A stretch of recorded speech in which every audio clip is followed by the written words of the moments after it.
I have a question for you. Yes, sir. Shoot. What's going on with the current these days? Man, what isn't going on with the current? I mean, so many things to talk about when it comes to them, but at the recording of this, we're a little under a week out from opening day, opening match week 1. There we go. Match week 1. They'll be playing against Ali Sentnor's old team, the Utah Royals, and we still do not know the health status of Temwa, which is kind of scary, but at the same time, I feel like the team has made moves with this in mind, knowing that she may not be ready at the beginning of the season. So really with her, time will kind of tell. So we'll see. So I wanted to ask because I was aware that we weren't really sure about the status of her health. Let's say she could play, but we're wanting to be safe. How long should they wait to have Temwa return? Because in my opinion, I'm almost like, why don't you let her rest for months to get absolutely 110% healthy so we can really attack in the latter half of the season and also storm through the playoffs? Because obviously last year was really looking like a championship run if Timwa didn't get hurt right before the playoffs. Yeah, absolutely. And I think that is a good question because this adductor injury that she had, it was all the way back in October. And I think the fact that she still isn't 100% kind of tells you the severity of this injury. So with a long-term injury like this, I think it's always best to play it safe. You definitely don't want to rush her back, and then you have an even worse injury and she's out for the entirety of the season. So I think with this being a new season, obviously a lot of things have changed with the team. I wouldn't call us a rebuild, but we kind of have done a reset. We have a new head coach. We have a lot of new players that are coming into the side. We traded away one of our, in my opinion, who I thought was going to be a cornerstone of this franchise in Claire Hutton. So there's a lot of changes, and I feel like rushing back Temwa could only, yes, you feel better with her on the field, but that could add to the chaos if she goes out again. So I think if she's not 100%, wait until she's without a doubt 100%. But also one thing we have to recognize is whenever she does come back, they have to ease her in over time. So it seems like what is really driving us to this conclusion that she might not be healthy is just how many forwards they keep signing, which, don't get me wrong, is definitely probably a good thing. But who did we sign just the other day? We signed our 8th forward to the team recently, Kira Carusa. She is an American-born Irish international. She's actually on loan through the summer from actually the current sister club, HB Koge. Koge? I don't know if I'm pronouncing that right. I'm sorry if I'm not. But that is a And so sister club of the current. And she left the Bulls organization? She left what? The Bulls? The Bulls? The Chicago Bulls? No. Sorry, you said Did I say you said Bulls? this was Alex Caruso, right? Kira Carusa. Right. Maybe in a okay. different timeline if we change some letters we could get it, but My apologies. no, all good.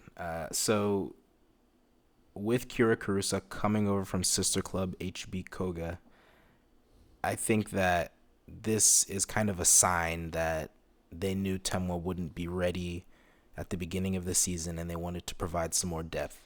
So she'll be on loan, aka we're renting her from the sister club on a 6-month deal. So she'll be here through the summer, and hopefully by that time she'll not only be able to make an impact, but that'll also allow time for Temwa to get healthy and get back into the side.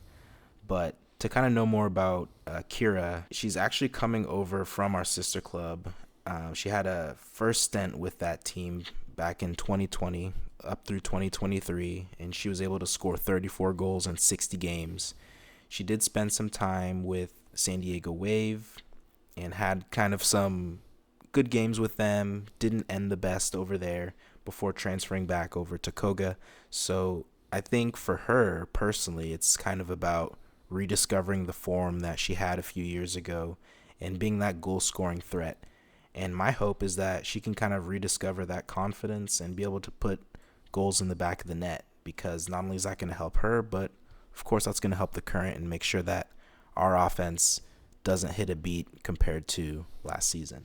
So if you had to, I guess, kind of put together who you think our main starting 11 is going to be this season, who would you say is going to be on that squad? I can give you what I think the starting 11 for next week will be in that Okay. game against Utah Royals. So obviously, starting in the back, you're going to have Lorena in the back of net. If she's healthy, she's in there. Starting at right back, I think it'll be Ellie Bravo Young. I know she's a left-footed player. Typically, you don't have left-footed players play at right back, but she's done it before, and I think this season that will probably be her primary position. And for those who are confused, that is formerly Ellie Wheeler. She did get married, so congrats to her. Congrats to her, absolutely. But I think at right center back, we'll either have Gabby Robinson or Elizabeth Ball. Grob. The other center back position, Kayla Sharples. I'm omitting Alana Cook because, of course, we know she had that ACL injury last season, and I assume they're going to bring her back up to speed slowly as she works her way back from that. But I do, at some point, expect Alana Cook to kind of step in there and being a starting figure there on the back line. And then, of course, left back, she had an absolute breakout season last year, and that's Izzy Rodriguez on the left side. Defensive midfielder in that sixth position, this one, I know I mentioned in the last episode that I think Lola Banta will potentially play in that position, but for now I'm going to say we'll give that to Rocky Rodriguez. I think her veteran leadership and her experience is going to allow her to step into that position and really make it her own. Whether we decide to put Low back there or bring in a new signing to take over that position, I'm not sure. But Rocky is more than capable of handling that position. And then to round out the midfield, Lola Banta, of course, our Sally Queen. And then Ali Sentnor, who's going to play in more of that attacking midfield position. I'm looking forward to her hopefully rediscovering that form she had with Utah Royals. And like I mentioned last episode, I think her working with some of our new signings is really going to help that. And that main new signing I'm looking forward to having her work with will be who I expect to start on the wing, and that's Croy Bethune. I think she'll be in there starting next week. I think the opposite wing will be occupied by Michelle Cooper, and then I think up top, playing in sort of a false nine position, will be Dabinia to kind of round out that starting 11. With that, having this new season upon us, it's a season of change, season of new beginnings. We're getting into springtime where the sun starts shining and the leaves start blooming. But with new soccer seasons, that also has the opportunity for new jerseys, new configurations, and the Current actually unveiled recently their new alternate jersey. I have kind of overused the word electric over the course of this podcast. I would say the feel of these alternate jerseys are very much electric. Would you say? I would agree. And a lot of times with alternate jerseys, you get completely different color patterns and colors that absolutely would not appear on the primary jerseys. But I think the fact that they kept that teal in there, you could say it's almost like water flow, but I agree with you. It looks almost electric, and kind of that contrast between the black overlay is chef's kiss. Very nice, in my opinion. Yeah, I like it.